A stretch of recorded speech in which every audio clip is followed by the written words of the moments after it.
টিকিয়া ওই টিকিয়া ওই তাড়াতাড়ি তারে হাসপাতাল লই যা। বড় গরু হেইটাই এখন গুরু।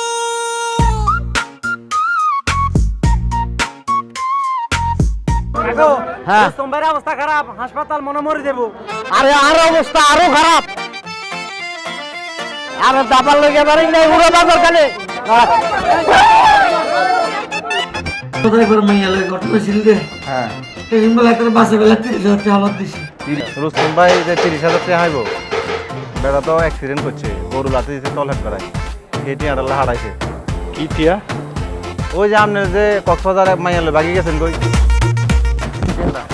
যে কথা এলাকা সব ভুলে গেছে, তুই এই কথা মনে করাইতে নিয়েছিস। 15-20 কেজি মাংস পাঠাই দেবো। হ্যাঁ আপনি খাইন। আরে তোমরা যে এত বছর ধরে যে তোমরা খাসি কোরবানি দাও, আমি তো খাসি খাই তোমরা জানো। আজ পর্যন্ত 1 কেজি খাসির মাংস কি পাঠাইছো? পাঠাও নাই। এখন যে জিনিস আমি খাই না, যে জিনিস আমার শাস্ত্রে নিষিদ্ধ, এই জিনিসের প্রতি তোমরা এত আগ্রহ কেন? আপনি আর হাসিলটা সারাই দিবেন। আসল গরু বেচা কিনে না তো ঠিক মতো। বড় গরু ব্যাপারে পাইছা আপনি যেখানে থাকেন না কেন, আপনি গরু বিক্রি করছেন, হাসিল দিচ্ছেন না আপনার লোকে। এ বলা মুসুরটি কি লেগে জানুছি পুরো একটা ওয়াক্ত নামাজ পড়ছে।